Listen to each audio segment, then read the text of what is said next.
Would you take the oath of the witness or the affirmation? Affirmation, please. Can you raise your right hand in the air and read the affirmation of witness before you?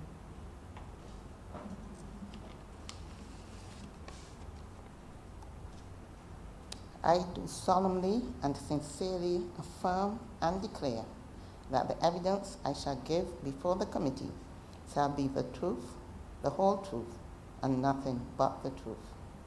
Thank you. You may sit. Thank you. Could you just state for us, for the record, your name, your position held now with the public service, if there is one, and your last position held in public service, or positions held between 2015, 2019? Sonia Hamblin. Go ahead. I am now retired. I last worked as coordinator with the Poverty Alleviation and Reduction Program. I was there for a short stint in 2013, and then for about 6 months, from January to June, I think it was, in 2015, and then returned in December 2015. I was there until I left the service in 2019. All right, from re-stints prior to 2015, re-stints prior to 2015. One brief stint. Yeah, and then from 2015 to 2019. And you serve in the same capacity all those times? Yes, I did. Program coordinator officially is? The post title was just coordinator. Coordinator. All right, anybody wants to go first? Minister Husbands, Minister Cummings, anybody online wants to go first? Yeah. Oh, you defer to me? You want to hear from me first, Ms. Hamlin? Did you have any concerns in 2015, 2019? Did you have any serious concerns about the operation of the Poverty Alleviation Program Fund?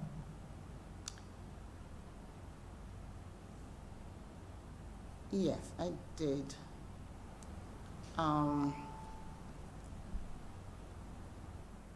recognize the need to address the presenting needs, the immediate needs of persons.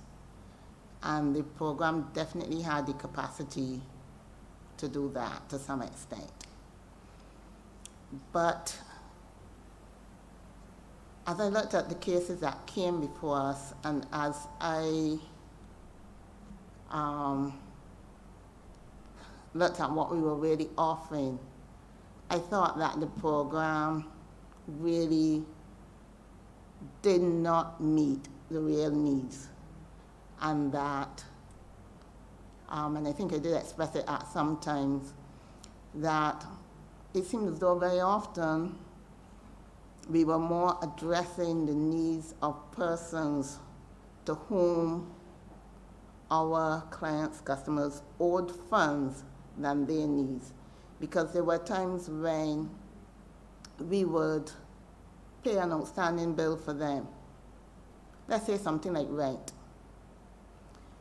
So by the time it's approved, etc., and goes to accounts, we are paying, let's say, down to the end of, we're in November now, to the end of September or October.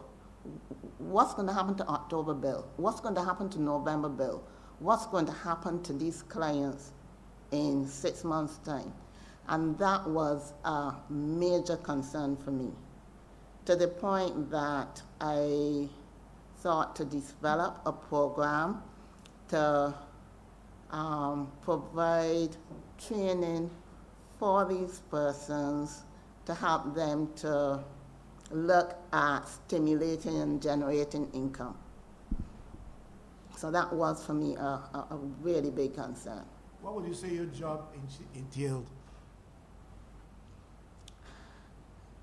As coordinator, there were two programs there. There was the administration of the Poverty Eradication Fund, and there was also the IC Braids program. So I had oversight of the management administration of those two programs, supervise the staff related to them. I would have had to deal with budgeting and how to allocate the funds to the various programs, etc. Did you have any issue with the way funds were allocated to clients or to situations?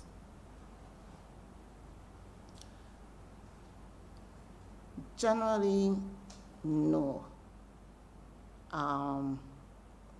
There was one instant in which I had, this was for the housing program, and I had identified, based on the pool of persons needing assistance and our assessments of which were more critical, I had identified that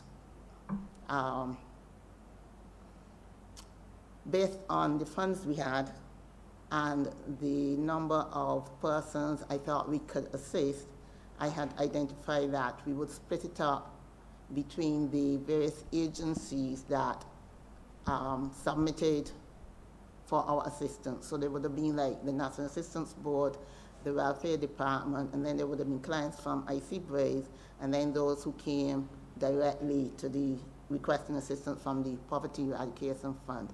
And I would have recommended that we do some from each of those, and would have submitted that recommendation. A list came back, and only one person from within the grouping I submitted would have been on it. I would have been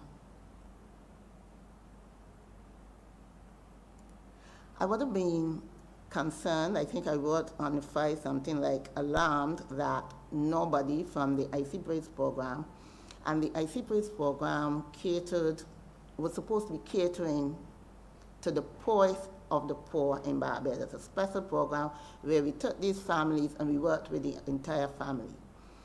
So I was very concerned that nobody from that program was on the list. Were you able to ascertain the reason for that? No, I didn't ask, and so I...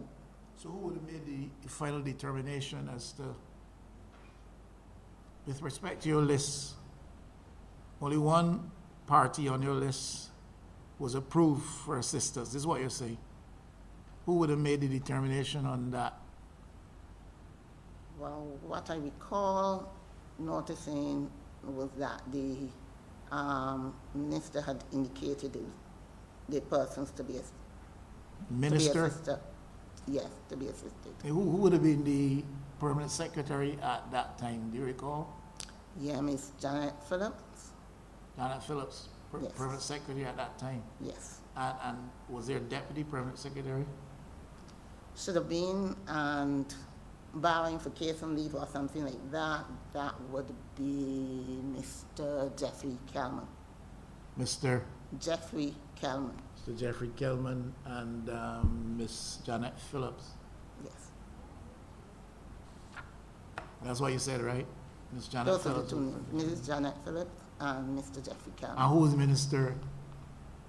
Mr. Stephen Blackett. The minister determined the approvals with respect to that particular set of cases?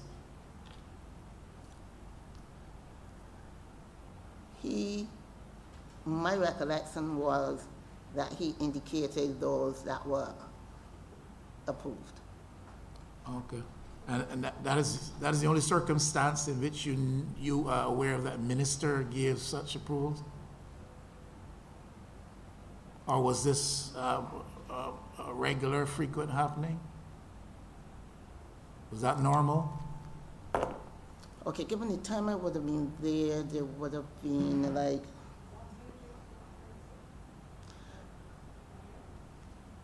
I would have gone in December 2015.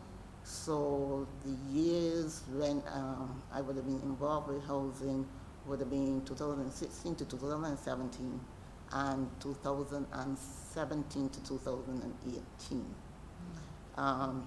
In the following year, there was a meeting in which the minister, the PS, the deputy PS, myself, the project officer with the IC base, and the field investigator who works with the Poverty Eradication Fund would have sat down and looked at the names. So that would have been, yes, different.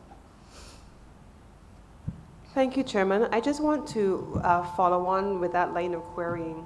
On page 64 of the report, paragraph 4.29, this is prior to your time. I'm going to read it out loud for the benefit of those who are following. It says, recommendations for assistance to individuals and groups were forwarded to the committee for approval on a monthly basis. When the committee was in place, it considered requests from individuals whose household income levels fell below the poverty line. The committee was disbanded in financial year 2008 to 2009. Subsequently, recommendations for assistance were sent to the minister of the then Ministry of Social Care and or permanent secretary for approval. The Bureau was phased out in July 2009. So this would have been prior to your time. Would you be in a position to advise us on what then you found by 2016, 2017? Because if this was the state of play as at 2008, 2009, where recommendations were sent to the minister or to the permanent secretary for approval and no longer to a committee, by the time you joined in 2016, 2017, was this still happening? My understanding was that the recommendations were sent to... For the record, Minister Cummings, which page did you say? 64? Page 64, the top of page 64, under Poverty Eradication Fund, paragraph 4.29. Page 64. I'm looking at it in the online version, so it may probably appear differently in the printed version. I'm sorry. How much? Page 56.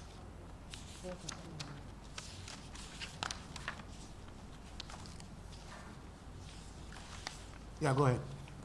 Yes, recommendations were submitted to the PS, 3 copies, and my understanding was that there were 3 copies, one for the minister, one for the PS, and one for the deputy PS. So just to be clear, between the period 2008 to 2009 and 2016, 2017, rather than going to a committee, applications for assistance were sent to the minister and or the permanent secretary, and in the 3 copies that you have just outlined. That is my understanding of what was happening. They would have been sent to the permanent secretary in 2016 to 17 with the 3 copies.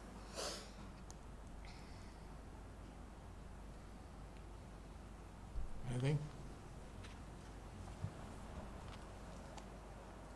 Thank you, Chair, and good afternoon.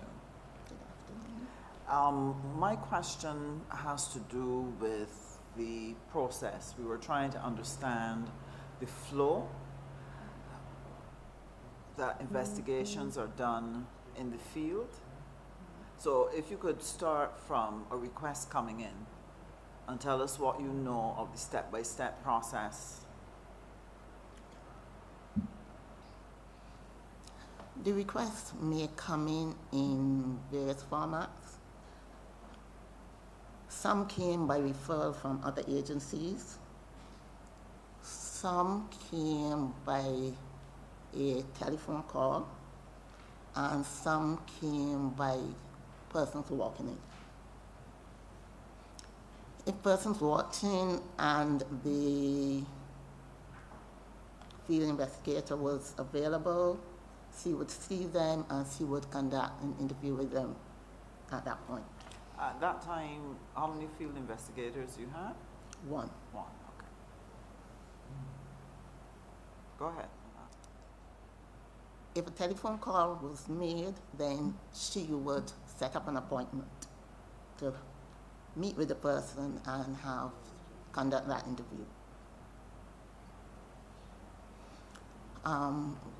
When other agencies made referrals, they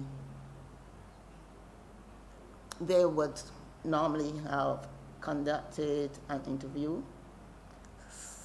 Well, there were two main agencies that submitted.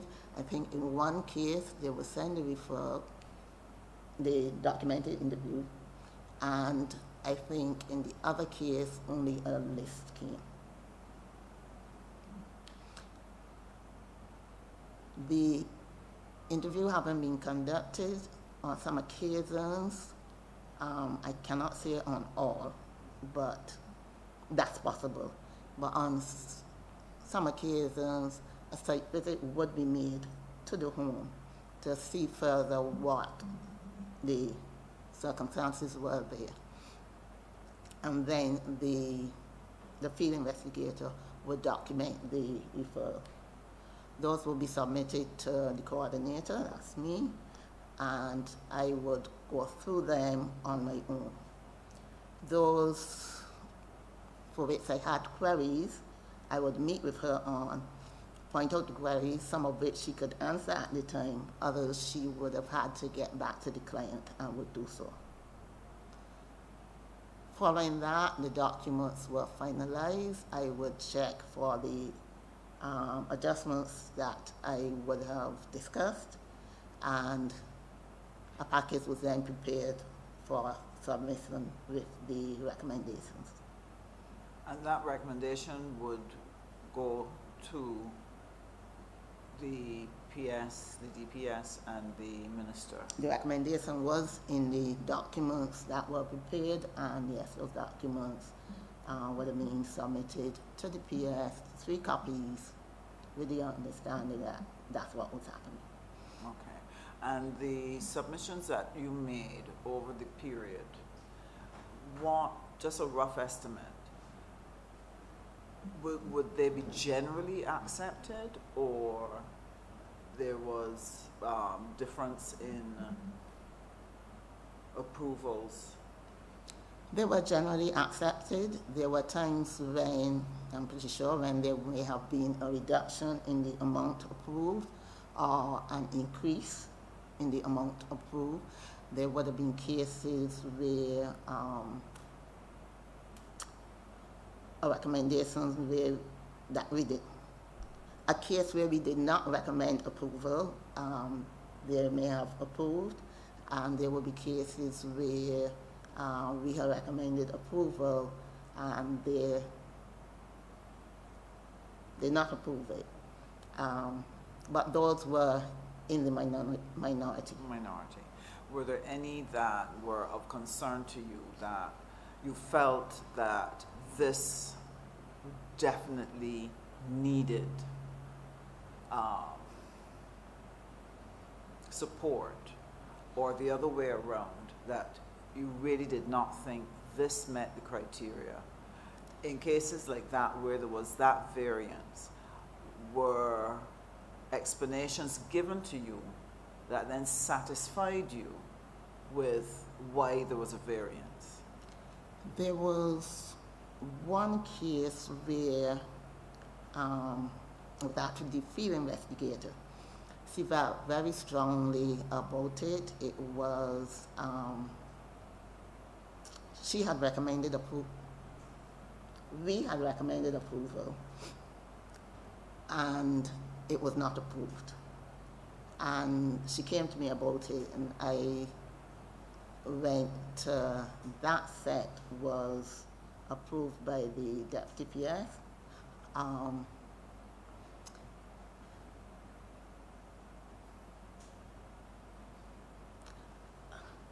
I'm not sure whether he would have been in the position of Deputy PS or acting PS at the time. That's where it was just now. But by Mr. Calman. And he gave us an audience, the two of us went, and she put her case, explained why she thought what she did. He did indicate why he had not approved it. He was looking at the age of the person, but she spoke more to the condition of the person. And he said he will be guided by what she said, and he changed to recommend the position. So it was eventually approved. Okay, so generally you were not dissatisfied with when variance occurred between your assessments and the decision then that was taken by the minister or the PS or deputy PS. Generally it was okay. Generally, I could live with it. You could live with Yes, it wasn't one where I went away distressed, no. Okay. We were told in the audit that there were 32 dispersals, agreements to provide support for which assessments could not be found. Did any of that occur within the period that you were coordinator? Were you aware of anything of that nature? No, I am not aware of any such thing happening. I looked at it and I said, this can't be accurate. This is just a case of they're not asking the bring this to the attention of the investigator who would go and locate the missing documents. I can't see that happening. It's just not something I can visualize. Okay. So in your mind, that would more be a situation of the documents not being able to be found and attached to the application, as opposed to some other track that was running unknown to you, where people were coming in and getting stuff without necessarily going through the process.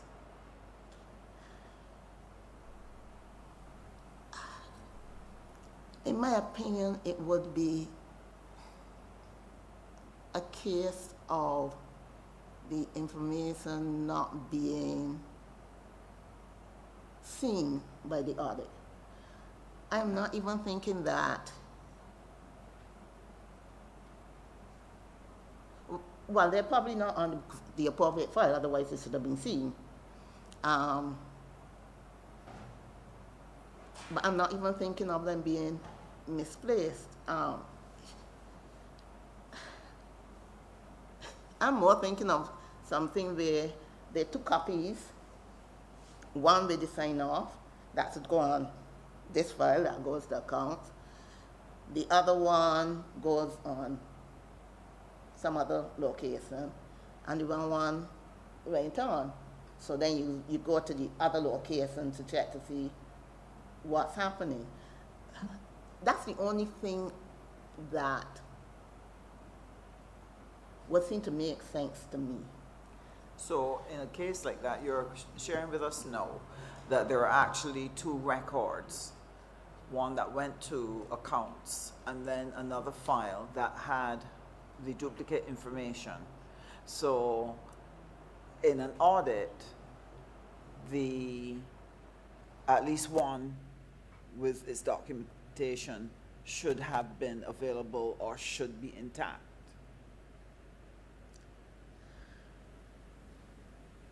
Would that be a reasonable expectation?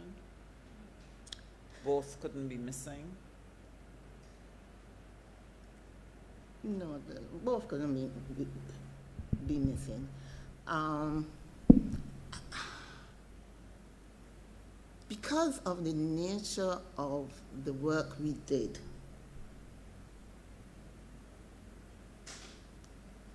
there would be records with some particulars about the individuals. that record was not sent to the accounts department. The accounts department would get the information that the accounts department needed. Name, address, nature of payment, amount approved,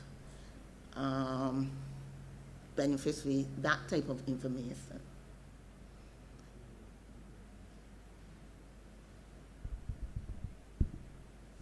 Along with that must be the sign-off of the approval.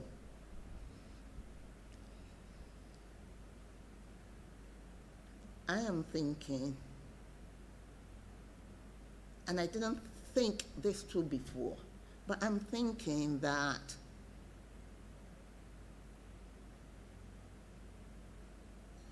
there could have been a situation of the wrong copy going on the file. There could have been a situation, I think I would have remembered some, where the PS signed the wrong copy, in which case once we picked it up, and we would have taken it back to her and had the signatures done correctly.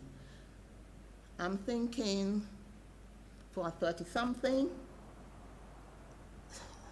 it must be something like that. I can't envisage how Something like that would occur. 30-something, not 30-something. If you told me 2, I could say, okay, perhaps there was an emergency and somebody forgot to get all the documentation tidied up afterwards. Well, not 36, not 30-something. Right. So in your experience then, you did not see or were aware of improper administration in terms of not having those assessments and so on attached to an application, and an application actually being approved. That was not part of your knowledge except from this report. Yes. Okay. All right. Thank you. All right. Thank you, Minister Husbands. I think Minister Cummins wants to ask a question. Then perhaps we'll have a last question to you. Yes. I don't see any hands online asking for the floor. Yes. Thank you very much, Chair, and thank you very much for your candor and the level of responses that you've been giving so far. I do have a couple of follow-up questions, though. So if it is that there are applications being submitted by the methodology that you have just outlined, using the process that you have just outlined, to the parties that you have just outlined, could you tell me what your understanding was of the criteria being used for selection of individuals? Because if we were to go on the basis of what is written in the Auditor General's report, it says that there was an absence of approved criteria. What criteria was being used to the best of your knowledge? There was a general assessment of the individual making the application, the household, the living and nutritional conditions, etc. But there was a key thing, and it was almost always noted in the summary and analysis. And this was whether or not the person fell above or below the poverty line. There is a poverty line and there is a vulnerability line. And those are the things that I would have focused on in assessing the documentation that came from the field investigator, along with other information. There were times when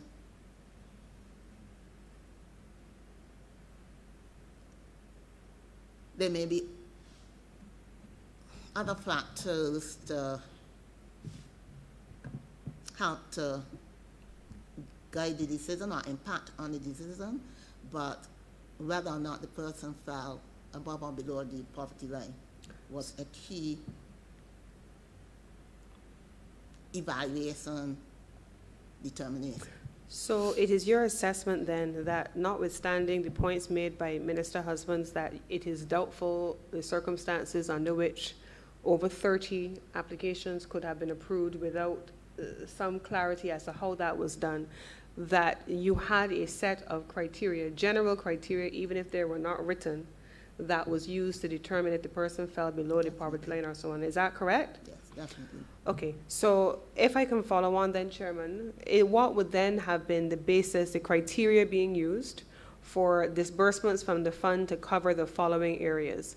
Disbursements for mortgage arrears, a marriage seminar, and sponsorship of shows. What criteria would have been used to determine disbursements that fit those criteria as found by the Auditor General? Okay. In terms of mortgage, I remember dealing with one. I don't remember all the details of the household, but I do remember that the applicant was ill and unable to work. She had an illness that we might consider to be a terminal illness. But some persons have had remission, and it was a mortgage. My understanding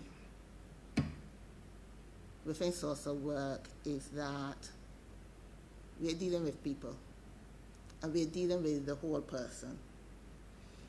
And my understanding of the program was that we were paying rent. Rent was only paid by anybody to provide housing. We were doing housing repairs. You only repair a house if you intend to occupy it for housing. Persons who do not pay rent and do not have the privilege of being fully owning their home, or having the privilege to live in a home that somebody else is seeing after and they're living free, then have a mortgage. It is for the same reason, provide housing. In my opinion, one of the three basic necessities: food, clothing, and housing. Under the said ministry, we had the welfare department as well, paying rent, monthly rent for clients. I looked at this situation and I said, this person has a home. If they can maintain and keep their home, then they wouldn't have to look to pay rent. And if they are not working, they will not be able to pay rent. So then they end up at welfare department, who then pays rent. What is the spirit of this fund? Why in a situation like this, and where the person is not working now, cannot work right now, and would be really stressed by continual calls to pay the mortgage, which does not have, even if it's just a cut on your finger, anybody continually coming at you, does not help. So her health, in my opinion, would also be under threat. I thought to myself, I can't see any reason why a fund that can pay rent, can do housing repairs, in an extenuating circumstance, that's how it looked to me, like this, couldn't offer some assistance here. It seemed to be catering to the same need. And so I would have put a case to the PS, explaining why I think it should be considered. What I also did in that case, because the mortgage was with a credit union, I thought to myself, no, as far as I understand, credit unions are about members. You have a member in this situation, can't you offer some kind of relief? And we would have pursued that route as well, and the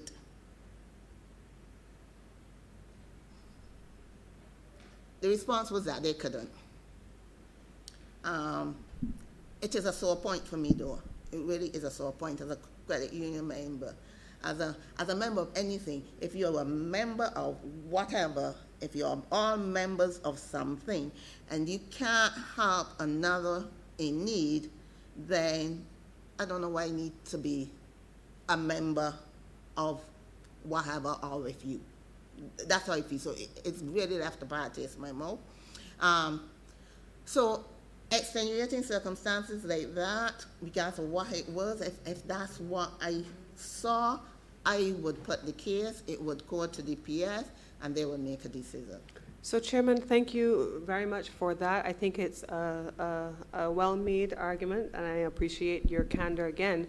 What would be your position then on the provision of funds disbursed under poverty alleviation for a marriage seminar or sponsorship of shows?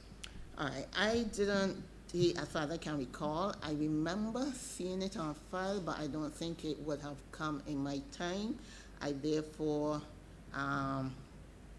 can't speak to the specifics of what was done there, but I would say a couple of things generally. I remember when I started my social work training in Jamaica, the head of the social work department said, all problems are problems in relationships. All problems are problems in relationships. So if, and I've seen it in many situations, in dealing with poor persons, one of the things that always alarmed me was when you start checking, there's nobody. There's nobody. There's nobody. No neighbor, no relative, nobody. So I can't speak to that, but if we're going to address some issues, relationships need to be addressed as well.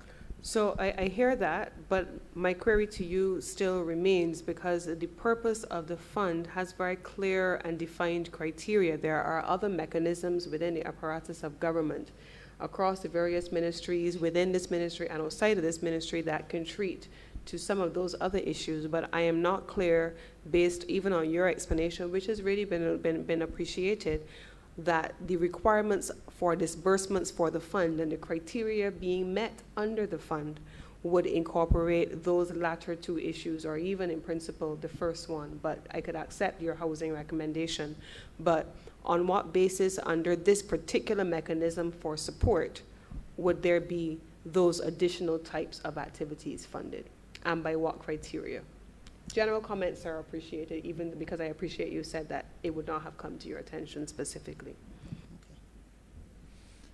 All right, thank you. Two questions before you go, Ms. Hamlin. The DPS, the Deputy Permanent Secretary, at the time you were there, the last 2015, 2019, you said, would have been who? Mr. Jeffrey Kalman. I thought you mentioned two. Deputy Permanent Secretary? I thought you mentioned two DPSs.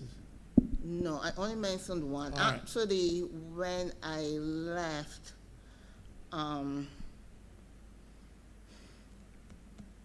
Miss Wiltshire Care was acting. Miss? Wiltshire Care was acting. Jacqueline Yes. Wiltshire Care, she was acting. Thank you. Final question. Are you May born? Am I? May born. Born in May. Are you seeing the 11th of May occurring as my date of birth? Is I that- saw it on one occasion and I thought I had it corrected. What is the correct date? I'm born on the 5th of November, as November. I would have indicated in relation to last Friday. All right. No, I didn't see it anywhere. Just that you seem to have the heart of a May-born person. Okay. I have seen the 11th of May, but if I remember correctly, that was in Canada. And I concluded it was because they could not read the metric form of date. Writing the dates, yes. Well, we thank you, Ms. Hamlin. I don't see anybody. Senator Drakes, yes. Yes, quickly, Chair, because I know we don't want to go too long this afternoon. I just have one question for Ms. Hamlin. Ms. Hamlin, based on the Auditor General's report in section 4.40, it states the audit observed that there was no formalized system for following up on the assistance provided to ensure that the reduction in or alleviation of poverty was indeed being realized through these programs. In addition, no evidence was provided to indicate that the ministry confirmed that the amounts were spent for the intended purpose. Based on what you have been providing us this afternoon, was there any informal, at least an informal process after these cases were approved where there was some type of follow-up when you were the coordinator? The process, as I recall, was that groups getting a reasonable sum of money. I do recall we may have made disbursements of less than $500 to a few groups, one or two groups. But, you know, groups getting over that were required to submit reports. And those, I have seen reports, I have gone through them, I have had discussions with persons about things in the reports. And some of the groups that received funds, I have visited them and had discussions with them. We had meetings in the office with one, at least one. So I was a little bit surprised about no follow-up because reports, we required the reports before they could request funding again. Well, sorry, before we would disperse, submit for approval, recommend funding again. So, you know, I mean, I might, if the request is there and circumstances allow, I might start to analyze it, but nothing would happen before reports came in. Thank you, Ms. Hamlin. Thank you, Ms. Hamlin. We Chair. have kept you a bit over time, I think, but Chair, just one quick question. make it quick and brief. Very, very quick. We talked about the 36 cases that hadn't been signed by the Minister or the PS, but there were also 122 cases that no assessments were found for them, that no assessment was done. That Same one- issue? That one again, I'm at a loss. You may recall I said earlier that one of the agencies, I don't think, sent the assessments. I don't know if some, but 126 of the sample. It's more than a third of the sample. That doesn't sound like that would represent 126 out of 300 and something. But since one agency did not send the assessments, well then it is possible that it could have been some without That did not assessments. have. You know, that's from looking at it logically. Okay, But so that would the be. agencies would have done the assessment. Right, so where referrals came from another agency, they may not have sent the assessment. And you all would not redo the assessment. No, we will not. We want to So investigate. what was the basis on which the decision was made? If the assessment didn't come and the name and the application came, Do you know how, would it come to you or does it go straight to the PS? They would all minister? have come through me. Mhm. So they would have gone first to the field investigator and then come to me. I really cannot recall the nature of the information that would have come.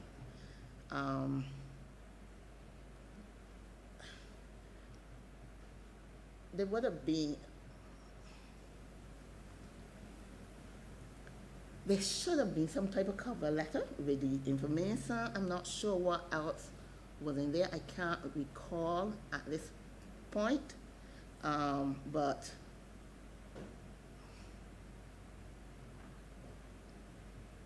Would there be some form of collaboration between you and the I have. agency, a discussion on it? I have had discussions with agencies about some matters. It was not on all.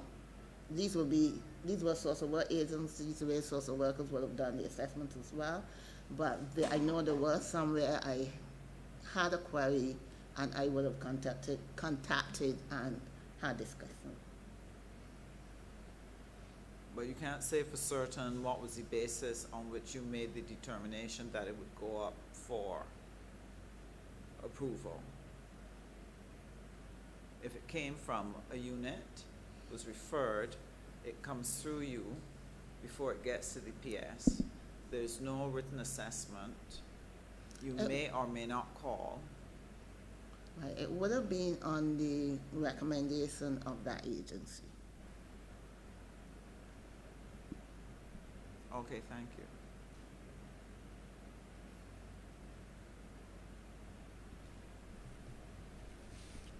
Thank you, Minister Husbands. Thank you, Ms. Hamblin. You're welcome.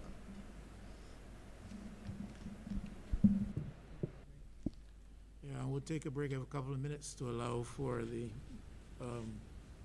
cleaning staff to sanitize the area there. Witnesses seated. Take a few minutes break.